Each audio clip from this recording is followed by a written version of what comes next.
P-O-A-T-S-A-M-P.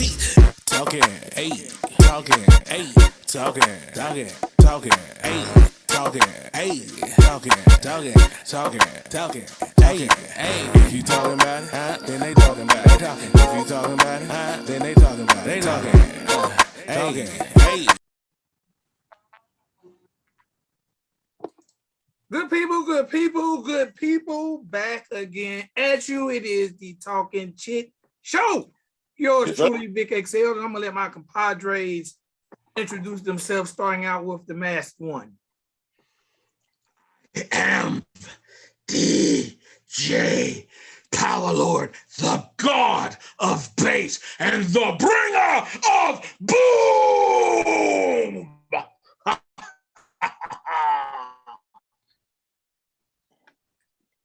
What's up, y'all, man? AKA, man, I just left your girl. It's Big Al, y'all. You can love me or leave me alone. Because if you don't want my loving, he'll be gone, be gone, be gone, be gone, be gone. Oh, Lord, I got to ask. You're the bringer of boom. Boom. What does the boom look like? It looks like, and the beat goes boom, boom, boom, boom, boom, boom, and the beat goes boom, boom, boom, boom, boom, boom. All right, I'm sure there are people who wants to know what the boom looks like. That way, if you ever lose, ever run into the boom, yeah, they can return the boom to you.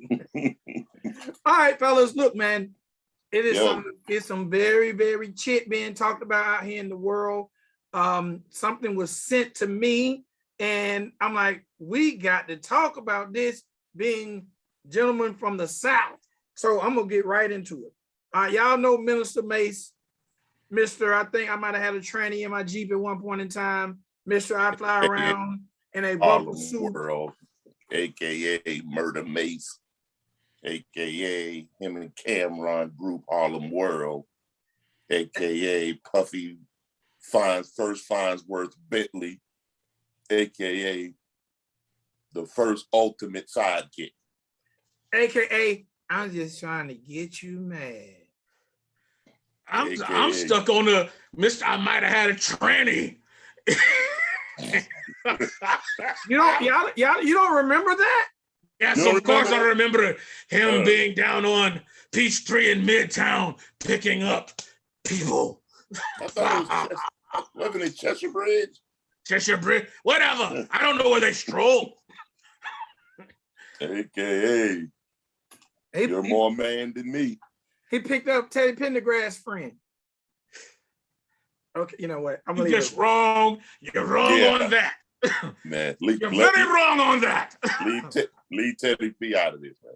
May he rest in peace. All right, so look, we're gonna get into bass.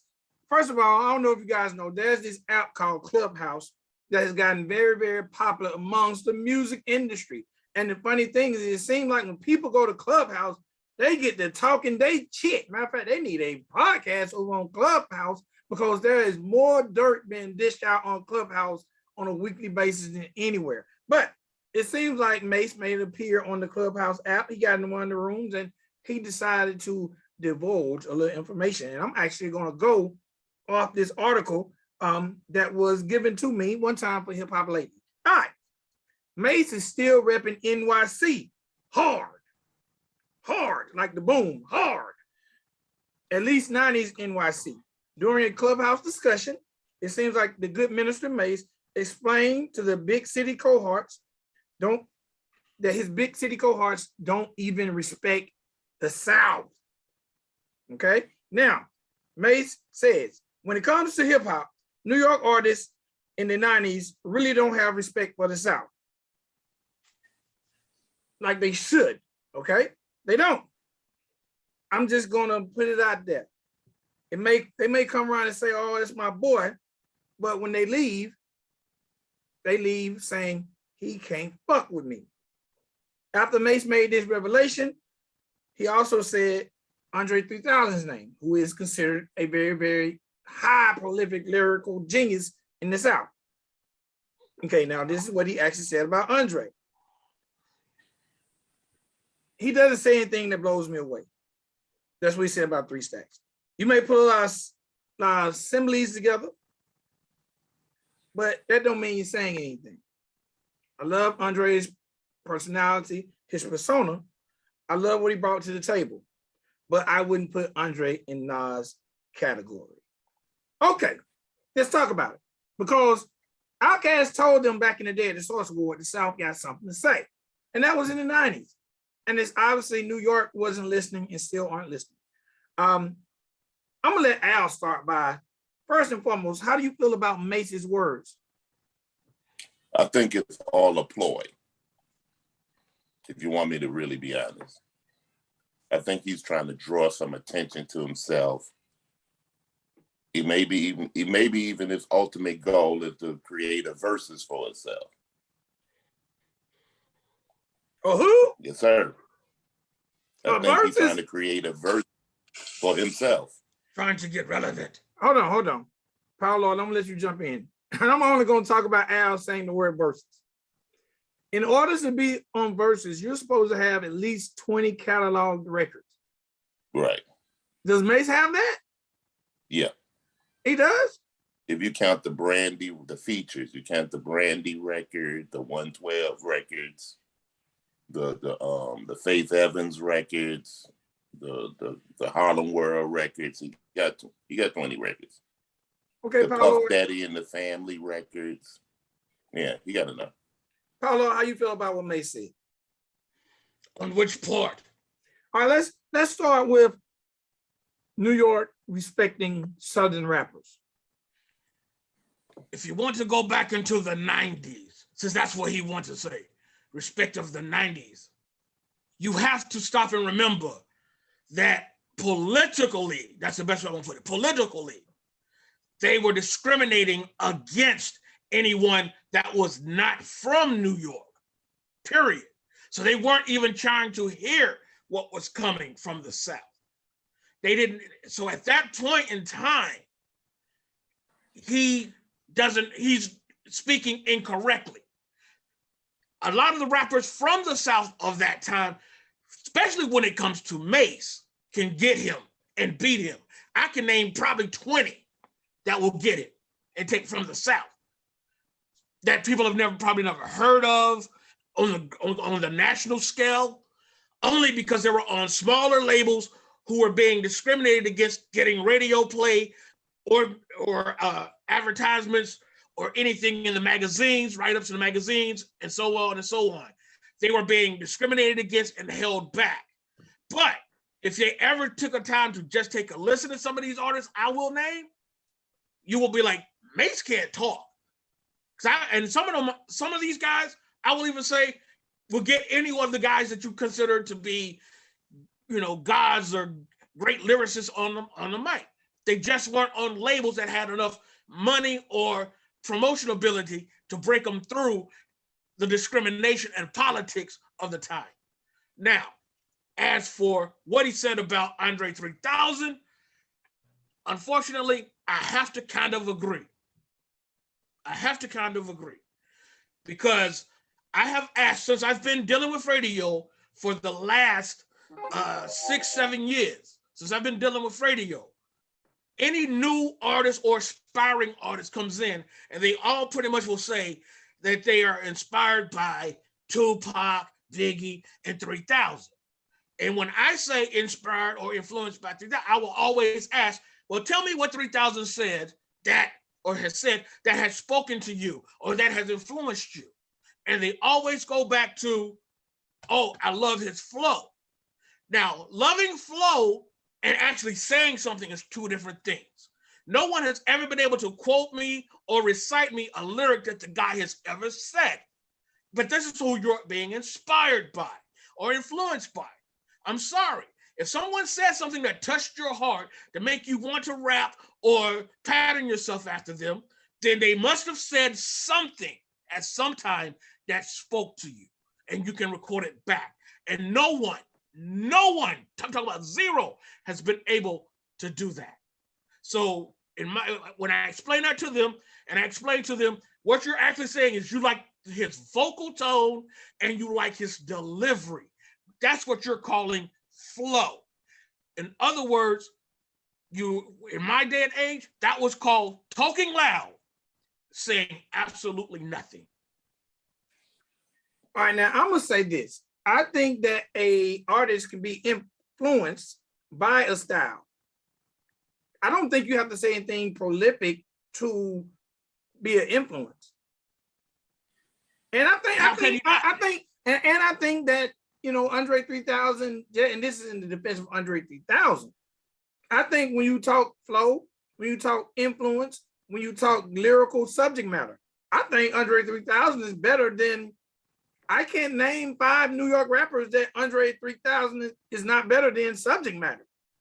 And that's past or present. I'm going to say again, you can't be inspired, influenced by anyone and not know what they said. I disagree. But are you influenced by Martin Luther King? Yes, but I can only tell you, hold on. And that's me, and I can only tell you one thing he said, and that's because it's on t-shirts. I have a dream. But you can say it. Only because it's on t-shirts and paraphernalia. Were you inspired by Malcolm X? Yes. Can you say something? No. Nothing. No. By any means necessary. The chickens have come home to roost. Okay. None of that. First and foremost, I think influence, a lot of times we're influenced by actions. We're influenced by the action. I'm going to be honest. I love hip hop. I can't quote 100 lyrics because I'm not a lyrical guy who runs around remembering what someone says. So I personally don't think that influence has to mean you remember what a person said. If something is inspiring you to follow in their footsteps, you must be able to say what touched your heart. I think outside of saying the name of the song, I don't think you necessarily have to know the lyrics. I agree. All right, now this is me strictly. Okay. Kings lose crown. Hold on. Kings lose crowns. Teachers stay intelligent. Speaking big words on the mic is still irrelevant. Who said that? That happened to just be you. Who said it? No. Who said it? It doesn't. Who said? Can either one of you tell me who said it? No. KRS. Thank you. Oh. Okay. Influence.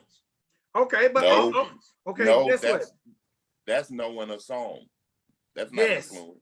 6 years ago, a friend of mine asked me to say some MC rhymes, so I said this rhyme. I know Whoop There It Is. That don't mean I thought it was influential to you. No, it wasn't. Yes. I just knew the song. I heard the song. It might have been inspire you, but if you can, but the bottom line is you can. Anything I say, you'll say 7 MCs, put them in a line. Take 7 more brothers who think they can rhyme. It'll take 7 more before I go for mine. How many is that, Al? That's different. I'm a big Rakim fan. But you know who said it. I'm a big. Tell me something that Andre 3000 said. I'm a big. Tell me something that he said. Anybody. I'm waiting. You can't be the king of the parking lot forever. You can't be the king of the parking lot forever. I'm going to say it again. Hold on. Stop. There it is. Stop. You said, tell you something he said. I just told you something he said.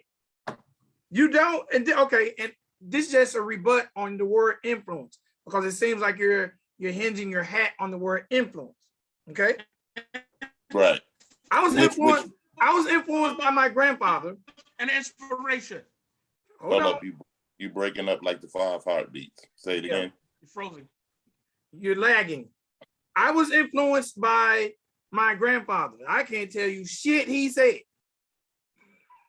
But I was influenced by his actions as a father, as a husband, as a family man. So I was influenced by I don't think you have to remember what a person said. A person can influence you by actions, by style.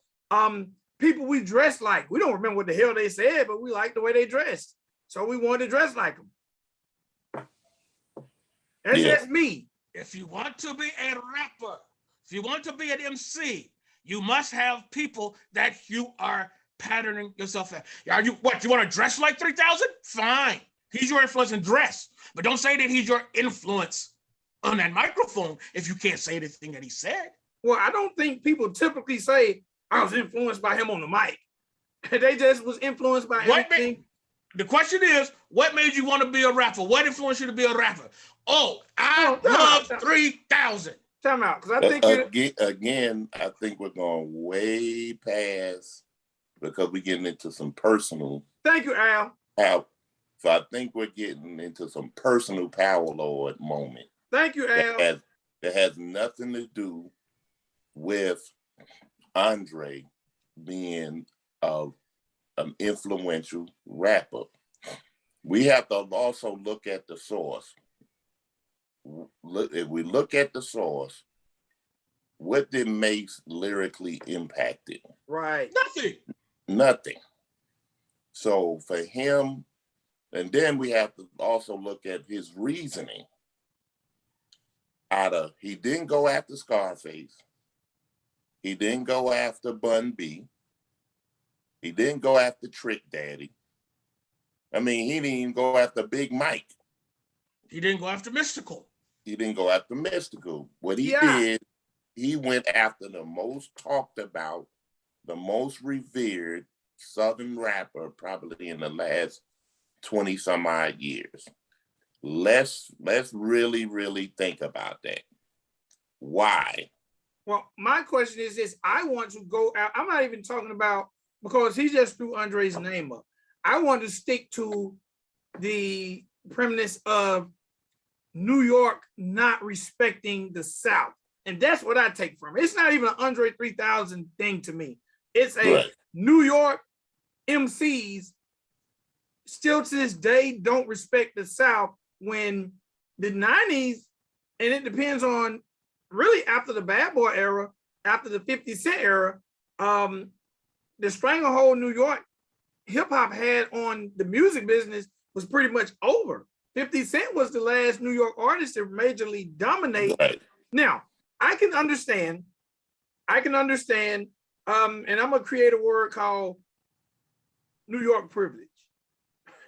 Okay, I can understand why a lot of MCs or rappers from New York feel like they have a dominance, because they feel like new hip hop was created there. So I can understand that mentality. Also, I think another impactful thing that we seem to always forget, New York is the #1 media market in the world. So what's going to be more important and more impactful on them is the stuff that they see and hear the most, and they see and hear the most New York hip hop.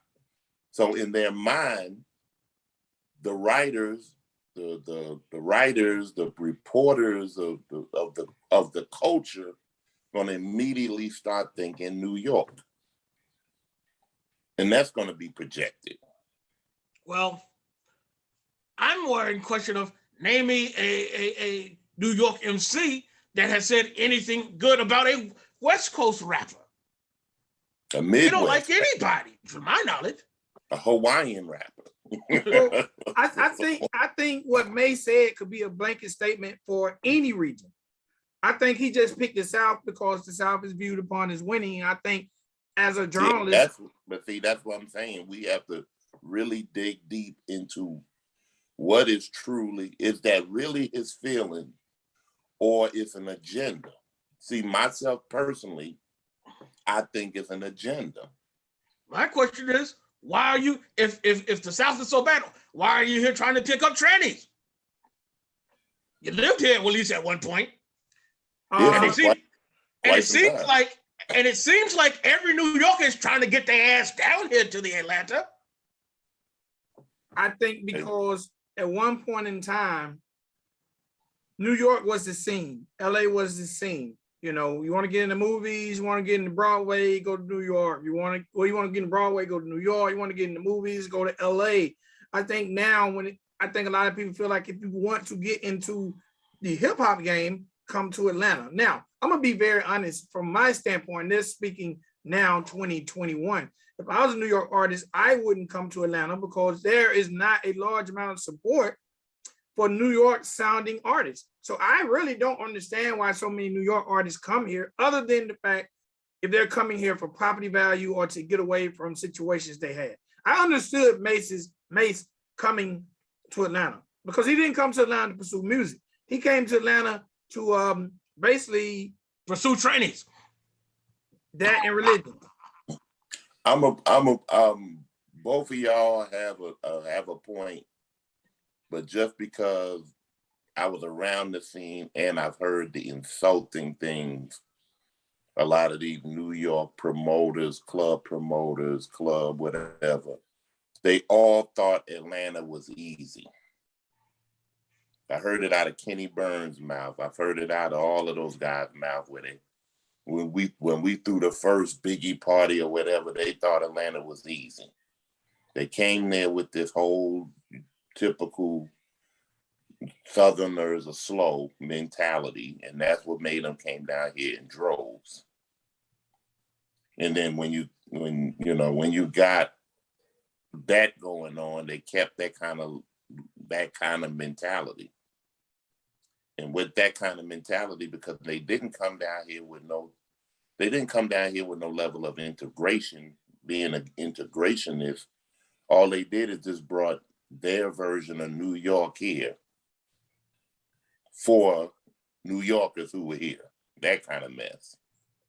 And then when again, to piggyback off Vic thing, when the South was making their move and we were rising again, then the only thing they had left to hold on to is to say, oh, they're not lyricists, or they're not this, and they're not that. That's not real hip hop. And that's why, and again, I extended all the way back again to Mase. That's why he had to pick a period to say, we weren't this during this period. And they know it. The thing of it is, because he was not immersed in the culture of the South, and that the South record labels and artists weren't getting the promotion and publicity that was afforded to the, as you say, the major media markets, they don't know about Prince Raheem, who will get Mase or anybody else's bite, or Brain Damage, JT Money, Debonair, MC Player. Yes, sir. Well, I'm gonna piggyback off what Al said earlier. I think also, especially when you think 90s hip hop, which is probably New York's last era. Last heyday. Yeah. But it goes back to what Al said, the media market. The radio market was controlled by New York playlists. Atlanta DJs played what was playing in New York. Atlanta radio played what was playing in New York. Somewhere along the way, that shifted. Now, Atlanta radio dictates what's played in New York and all across the country. So I think the media market shifted. I think Mase is incorrect in what he's saying, because now, first of all, he's incorrect because I'm a Southerner. But I think if you think of what we talk about in our everyday conversation, our slang, how we put our words together, I think that for the average New York person, they don't understand it because they're not here. So if they think they're a superior MC, now, first and foremost, they think they're superior talkers. They think they're superior beings because of the lifestyles we live. Right. But just like a lot of Southern people, we think, here come them New York guys with the old rabbit rap. So it's really a style clash. It's like a preference thing, because one time it always has been. It always has been. It can be traced back all the way to the Civil War about the class clashes, the area clashes, the country versus the northern. You know what I'm saying? You know, the slow versus the fast. You know what I'm saying? So you got one of those. You always had that clash going on, and there's nothing that changes. You know, if you go back to the late 80s and talk to somebody from New York, they would have think Atlanta was hee-haw. Yeah. They would have never thought about the Marriott, the Marriott building, the highways, the mansions, the land. Let them tell it, they would have thought that Atlanta was Hill. It was the Beverly Hillbillies when they was living in the shack. Well, let's get back to, because we only got a few minutes left. So let's name MCs who we think, and we can agree or disagree, who can get almost any New York MC that you want to throw out there. And I'm like to say, I will start it off, and I will say Mystical. I'm gonna say T.I. I'm gonna say Young Dro. I'm going to say Kilo. I'm going to say Big Mike. I'm gonna say Bun B. I'm going to say MC Player. Who? MC Player. He had a song. Stop playing. No. He had many songs. He had many songs. I'm gonna say 8 Ball. I'm gonna say MJG. I'm going to say Hitman Sammy Sam. I'm gonna say the late great Pimp C. I'm gonna say Tila. Brain Damage. The group? The solo rapper. Oh, Once again, I'm gonna say it again. A lot of guys on labels who put out records and albums, but just because they were on labels that didn't do it, they couldn't get there. Let me pump your brakes for 1 second, Power Lord. All right, we live in an era of the internet. And these shows people will watch these shows, and these are educational things. But you're mentioning people that a person can't even do research on. Wrong. You can. Everybody I named has made multiple records, and you can find them. Hold on. Let me, right now, just for sake of argument, when I type in brain damage, or when my granddaughter, who is 10 years old, watch this show and she wants to look up brain damage, there's not an artist who comes up. Look on the Boys from the Bottom. All right, now see, you're making them do too much work, sir. This is like saying Earl. I don't know if he has a Discogs page or not. But now again, now you're making statements like Mase is saying, like you're just throwing in your favorite rappers. No, I'm not naming my favorite. I'm talking about people who have respect in the South for being rappers. Brain Damage is one. Has respect from who? Somebody monitor. Huh? Somebody monitor. Oh. Time. Okay. We got about 6 minutes. 6 minutes. Okay. Fresh. Go ahead. All right, I'm gonna keep it going. I ain't never heard no goddamn brain damage. I'm sorry. I've been. Well, you need to get up on it. Get up on your hip hop. Maybe, get up on your hip hop, son. Maybe brain damage should get up on his job. Shit. Get up on your hip hop, son. Oh no. Come on, son. Anyway, go ahead. Go ahead. Next. You said brain damage completely threw me off. I'm not even gonna name anybody else. I'm just gonna end it by saying that I think Mace's statement was made from just style clash, us not having a place in the media, us not having a place in the radio and dictating what was pushed out to the masses. And that led to those up top, as we say, not respecting us down here. I think now, when they see the dominance that the South has had when it comes to major radio play, I don't think they necessarily feel like that. Maybe their ego still makes them feel like that. No, but I'm gonna tell you this, believe it or not, in talking to a few of them, in their mind, it's bought and not earned. Well, Tony, MF Rock. Power Lord, we got like a few minutes. I'm gonna let you close it out because last time we didn't get a chance to say everything we needed to say. So I'm done. I just think it's style clash and media dictation. Al, you said everything you got to say? I think he all of it again, ended the way I started it. Mase had an agenda. It didn't have anything to do with likes or dislikes. He wanted attention, just like his daddy, Puffy.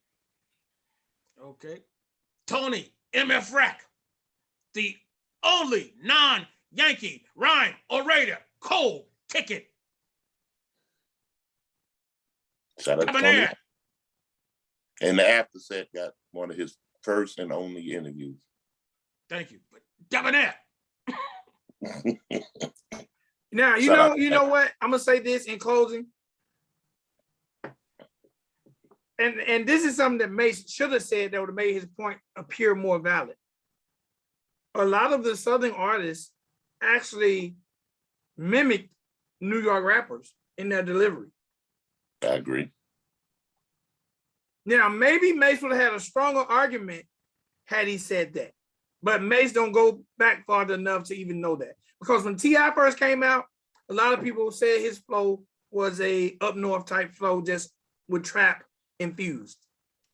Well, like I said, I'm only naming 90s because that's who he went after, 90s rappers. So now, because we only got a few minutes left, I want to do this first. Big Al, how can they find what shows you do? Man, shout out, man, to everybody, my team, everybody behind me. But most of all, each and every Monday morning, 3 a.m. to 6 a.m., man. Check in on WRFG 89.3 on your FM dial, man. We do the after set show. The only show that matters.